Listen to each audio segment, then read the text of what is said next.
BBOR, Black Box Online Radio, coming to you from West Virginia. Well, we're going onward, upward and onward with the Madeleine McCann discussions that we've been having. We've been following the 8-part Netflix series, The Disappearance of Madeleine McCann, and if you haven't seen that yet, or you haven't watched it in the past, feel free to stay tuned because this is not a film review. We're just having a discussion on the disappearance of Madeleine McCann from back in 2007, perhaps the most famous missing persons case in the world. I'd say, though, that in the 4th part of this, if you ever do get a chance to watch, they highlighted some of the major points that we talked about in Part 3, and just the kind of like questions and feelings that I had about it. They introduced it by kind of dealing with additional information regarding the cadaver dog and the blood dog. The cadaver dog that examined the McCann's apartment was named Eddie, and the blood dog was Keela.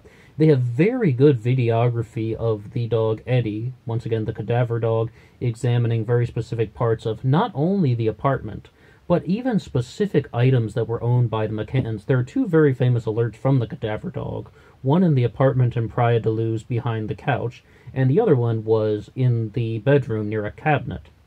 But Eddie, the cadaver dog, actually examined many different items that were owned by the McCanns. There, of course, was one alert by the McCann's rental car, very close to the driver's side door, and then the other ones came from some items of clothing that were owned by the McCanns, and most specifically, one of Madeleine's toys, like a soft plush toy that was Madeleine McCann's. So this was kind of pushing some people to kind of believe that there had been some incident in which Madeleine had passed away, and that she had been that her mother had placed the soft plush toy next to her for a period of time, and that's why the cadaver dog was able to get such a strong hint off of the toy. I would say the videography that they provided for Keela, the blood dog, was not as precise.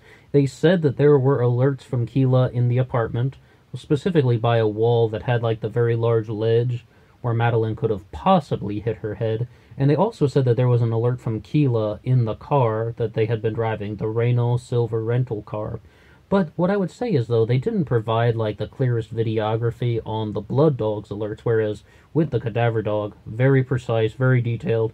It's an excellent first-hand primary source about kind of how, well, I mean, you have a dog that is trained to detect the scent of a dead body with not 1, not 2, but just multiple alerts, probably at least 6 or 7 different alerts of various items that, in short, the McCann family was somehow in contact with a dead body. And why is the cadaver dog examining Robert Murat's car? No alerts. Why is the cadaver dog examining Sergei Malinka's car? No alerts, because they were not in contact with any dead bodies for an extended period of time. And even though that is some extremely damning evidence to the court of public opinion, I don't know how helpful that would be in terms of trying to actually arrest the McCann family, because he would have to prove that they didn't have a family member that had some sort of some item that had been next to a family member who had passed away, some item that had been next to any person that could have been deceased. Once again, though, it's not only about the scent of a dead body, that a dead body had been there, it's also that items had been in contact with a dead body, so it would be difficult to prosecute somebody on that alone. Another thing that we mentioned in Part 3 was kind of just my own suspicion that I hadn't seen in a lot of other Madeleine McCann pieces of literature, is that if Kate McCann said that the door slammed shut in their apartment to the bedroom where Madeleine McCann and the twins were sleeping, a draft had slammed the door shut, and then Kate opens the door and sees that Madeleine is gone, but she didn't give any descriptions of the twins waking up or the twins rolling around. Okay, that was one of the things that they used to introduce the 4th part of the series, by sort of really going at the angle that the children had been given sleep aid drugs, because they provide the possibility that, they provide the description, I should say, that during the entire investigation, the kids slept through the night. You have 2 twins that are just asleep in bed. They were not disturbed by the investigators, but you had people going in and out of the apartment looking for Madeleine McCann. They did not wake up. I was very keen to note that. It was like, it just sounded so bizarre that, like, the door slammed shut and Kate McCann didn't say anything about, then the twins had woken up. this was something that they really focused in on in the fourth part, and I'm glad that they did that, because I didn't see that in a lot of other Madeleine McCann documentaries and articles. We've been talking about this case every now and then for at least 2018. So, I mean, like, we've been watching, documentaries on Madeleine McCann here and there, on and off for a year. And I just don't hear that specific detail. So I'm very glad that this Netflix special, The Disappearance of Madeleine McCann, highlighted that. And they think, though, that this is when we get to the possibility that the parents had given Madeleine some form of sleep aid drug, and that caused her death. And even to the point of insinuating that the entire Tapa 7 is just a fraud, that this is just a fiction. They cooked up this fiction that they're going to be checking on their children every 30 minutes, that is an absolute lie. It was a fabrication. The whole Tapa 7 is in on this. They're all helping Jerry and Kate McCann because, well, once again, Madeleine would have been sedated. And they used the word over-sedated. They over-sedated her with some form of sleep aid drug, and that led to her death. What I would say, though, is that there was a rumor that there was a syringe in the apartment, and that a syringe had been found, and they believe that possibly Jerry or Kate McCann, bear in mind, Jerry and Kate are both doctors, so, I mean, having a syringe wouldn't be unheard of to a medical professional, but maybe on vacation it's kind of weird. But they're saying that Madeleine was injected with a syringe, giving her a sleep aid drug. But what this Netflix series didn't, what I didn't like, that they didn't give a definitive answer. They just said that this was a rumor that had been going around, but they didn't say anything like, there are no reports of any syringe that was found on the premises. There was no report of Jerry or Kate ever claiming to have a syringe. They kind of just said, there is a rumor out there. And I'm like, well, come on, guys. You're professionals. I mean, you got to give us a little bit more hard info than that. I mean, there's a rumor that Madeleine was living on the streets of Italy 2 years ago. I mean, rumors fly around all the time. And they do address some of these, like about countless sightings of Madeleine McCann all across Europe, pretty much, even in the first 120 days after her disappearance. But, I mean, I didn't really find that was that helpful to say that, yes, there was a rumor that they found some syringe, and that syringe could have been used to administer a sleep aid sedative. Okay, when you're hearing stuff like that, instantly, you gotta be just like, hey, somebody is kind of just taking some real events or something, and they're just kind of building upon them in most likely a fictitious manner. They're trying to connect the real facts with fictitious connections, and I don't believe that is very helpful when you're actually trying to get some form of truth, and you actually want to know just what exactly happened to Madeleine McCann. So, to get away from those specific things, there was one line in this fourth part of the series where Jerry McCann says something. I mean, I should introduce it by saying that Jerry and Kate both met with the Portuguese investigators. They were both given some sort of, I guess you'd call it a deposition, although I don't believe that exact word was using. They were interrogated by the Portuguese investigators, we should say. And Jerry just gave one line to the media when he said something that, and will have to paraphrase one or two words, but what he said was, if you want anyone who, okay, gotta start over. Anyone who knows anything about the day that Madeleine disappeared knows that Kate is innocent. I mean, like that. I'll try and repeat that. Anyone who knows anything about the day that Madeleine disappeared knows that Kate is innocent.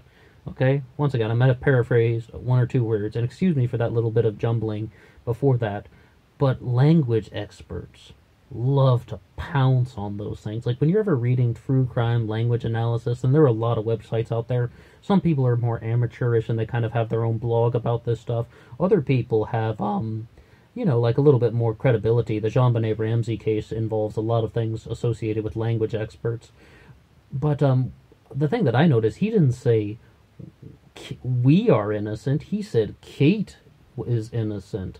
He said, why didn't he say something, anyone who knows anything about the day that Madeleine disappeared, what was it, May 3rd, 2007 or something like that?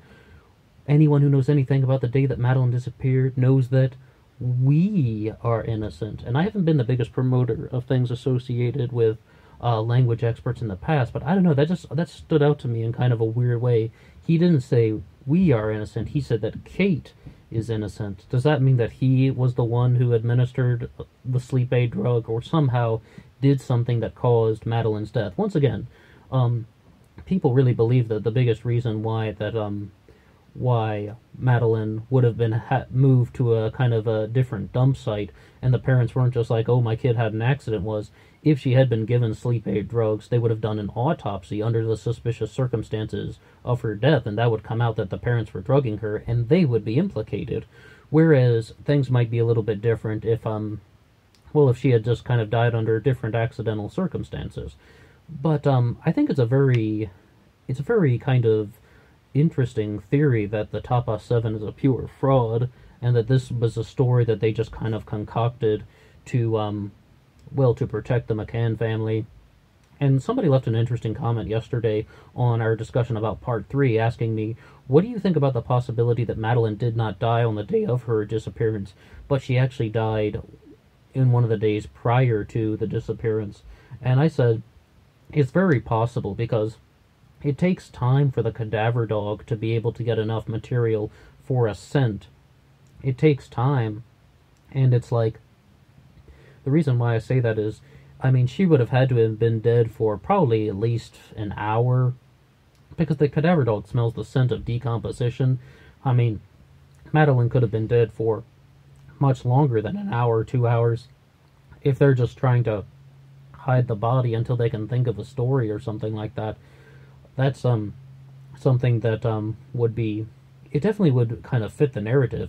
Because I did have to confess, when we did the sort of Sky News timeline episode, when we kind of looked at the timeline that had been put forward by Sky News, and we were just like, how exactly would this work out? I did confess, though, it would have to be like super precise when every single event would have happened, and then Madeleine wouldn't have been dead for more than 50 minutes before Kate McCann would have found the body and then moved her to the shelf, and then kind of had to say something to Jerry McCann. I mean, like, she wouldn't have been dead for more than 50 minutes. And, like, I mean, it's highly possible that if indeed, and once again, we don't know 100%, but if indeed Madeleine did die in the apartment, then she would have died in one of the days prior to the quote-unquote date of the disappearance. And, but, like, once again, though, why is Jerry McCann kind of saying that in a weird way? Why isn't he saying we are innocent, as opposed to only saying that Kate is innocent?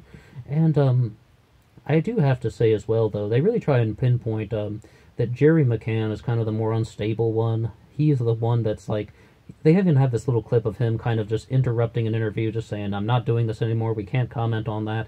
And he's done that multiple times. There was not the first time I've seen Jerry McCann flip out and say he's not continuing with an interview. But one of the things is, though, being angry is actually a sign of innocence, not guilt. People who are guilty kind of tend more to just use blatant denial. No, I did not. No, I did not. No, I did not. As opposed to just getting angry and being like, what are you talking about? Oh my gosh. Let's just like, some anger is kind of like used actually by investigators to determine whether or not somebody is innocent, whereas the guilty person is just going to sit there and kind of take all the blows and just casually deny them.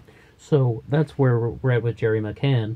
I don't necessarily know 100% what happened, but I definitely would say that there's an enormous amount of suspicious behavior surrounding the McCanns, and Part 4 was really hard on them. I mean, they really kind of brought down the pressure on the McCann family, as like they're almost, this episode was pretty much just examining the possibility, are the McCanns guilty? Whereas the previous 3 episodes, I thought they were way too easy on them, that they were just like, well, they aren't even going to entertain the possibility that Madeleine could have been either murdered or kind of involved in some sort of accidental death, and her parents covered up the situation. I'm really glad that they're asking the tough, challenging questions, and they're highlighting the theory from this particular angle, because if you have 8 parts, like almost 8 hours of coverage on the case, and you're Netflix, and you have the resources to create something like this, and producers with large budgets, you gotta kind of just cover all the bases. You gotta look at all the major theories out there, and you can't only go with the abduction theory. But what I would say is that a lot of people are also just asking the question, were the parents being very negligent in some way? And like, the answer is most likely yes. I mean, we're getting back to that same story. Why didn't they use the daycare service? Why didn't they use the night creche? Was it because Madeleine had actually passed away earlier before that, and that, once again, possibly through the administration of sleep aid drugs, or perhaps that she fell and hit her head on the ledge in the apartment? and they're just like, well, we can't really do that, so we got to kind of get our story straight on, like, for one of the maybe 2 days prior to the disappearance. Most people say 1 day, because there's something about the parents don't have any photos of Madeleine on the day of the disappearance, but they might explore that possibility in one of the later segments. In this current Netflix special, they haven't mentioned anything about that. But what do you think about anything that we put forward in this case? And if you have anything to say at all about Madeleine McCann, I would love to hear from you. And we're going to keep going and try and learn more about this. And once again, I've been watching The Disappearance of Madeleine McCann, available on Netflix.